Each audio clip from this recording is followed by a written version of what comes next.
Assalamualaikum warahmatullahi wabarakatuh. Saya Bagas Rizal Zamora dan teman saya Anissa Putri Diahmarani. Kami dari kelompok 6 ingin mempresentasikan tentang SA315, yaitu pengidentifikasian dan penilaian risiko kesalahan penyajian material melalui pemahaman atas entitas dan lingkungannya.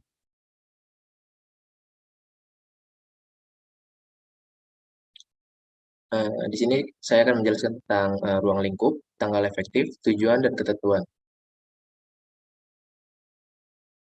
Pertama, dari ruang lingkup, saya akan menjelaskan tentang SA315, yaitu standar audit. Ini berkaitan dengan tanggung jawab auditor untuk mengidentifikasi dan menilai risiko kesalahan penyajian material dalam laporan keuangan melalui pemahaman atas entitas dan lingkungannya, termasuk pengendalian internal entitas. Selanjutnya ada tanggal efektif. SA ini berlaku efektif untuk audit atas laporan keuangan untuk periode yang dimulai pada atau setelah tanggal 1 Januari 2013 untuk emiten, dan yang kedua 1 Januari 2014 untuk entitas selain emiten. Tujuan auditor adalah untuk mengidentifikasi dan menilai risiko kesalahan penyajian material, apakah karena kecurangan atau kesalahan, pada tingkat laporan keuangan dan asersi melalui pemahaman atas entitas dan lingkungannya, termasuk pengendalian internal entitas. Oleh karena itu, menyediakan suatu dasar untuk merancang dan mengimplementasikan respon terhadap risiko yang ditetapkan atas kesalahan penyajian material tersebut. Selanjutnya ada ketentuan. Prosedur penilaian risiko dan aktivitas terkait.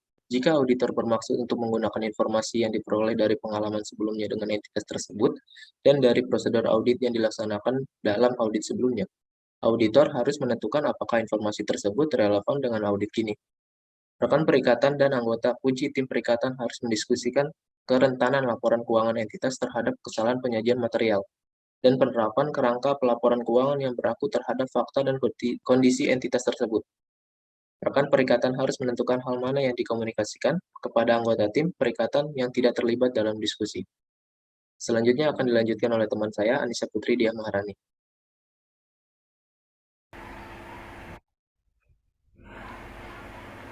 Selanjutnya ada pemahaman atas entitas dan lingkungannya yang diharuskan termasuk pengendalian internal entitas. Auditor harus memperoleh pemahaman sebagai berikut. 1. Faktor-faktor industri, peraturan, dan eksternal lain termasuk kerangka pelaporan keuangan yang berlaku. 2. Sifat entitas memungkinkan auditor untuk memahami ada tidaknya struktur yang kompleks sebuah perusahaan. Ketiga, pemilihan dan penerapan kebijakan akuntansi oleh entitas termasuk alasan perubahannya. 4. Tujuan dan strategi entitas dan resiko bisnis terkait yang dapat menimbulkan resiko kesalahan penyajian material. Kelima, pengukuran dan penilaian atas kinerja keuangan entitas. Selanjutnya ada komponen pengendalian internal. 1. Lingkungan pengendalian. 2. Proses penilaian resiko entitas. 3. Sistem informasi. Keempat, aktivitas pengendalian yang relevan dengan audit. Dan kelima, ada pemantauan atas pengendalian. Selanjutnya di sini ada proses penilaian resiko entitas. Auditor harus memperoleh suatu pemahaman apakah entitas memiliki suatu proses. Yang pertama ada mengidentifikasi resiko bisnis yang relevan dengan tujuan pelaporan keuangan. Kedua, mengidentifikasi signifikan resiko. 3. Menentukan kemungkinan terjadinya resiko tersebut. Keempat, memutuskan tentang tindakan untuk menangani resiko tersebut.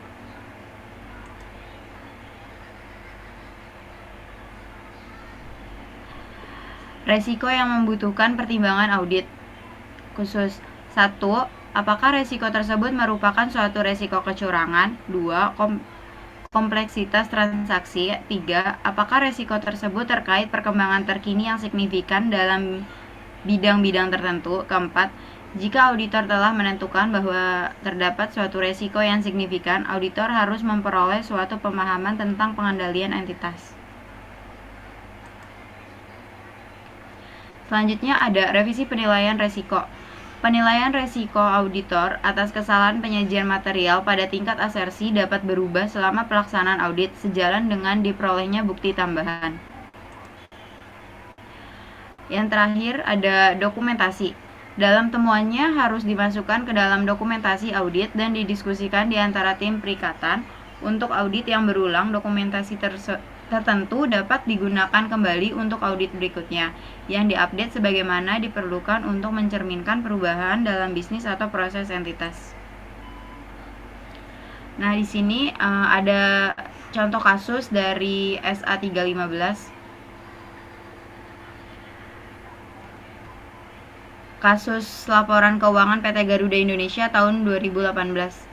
Kementerian Keuangan memberikan sanksi pada KAP Tanubrata, Sutanto Fahmi, Bambang, dan rekan dan akuntan publik Kasner Sirumampea yang merupakan auditor dari laporan keuangan tahun 2018 dari PT Garuda Indonesia Persero Tbk Gia.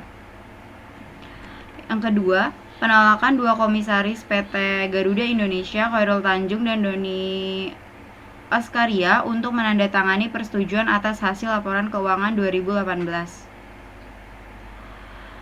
Yang ketiga, ada perbedaan pendapat terkait pencatatan transaksi dengan Manhatta.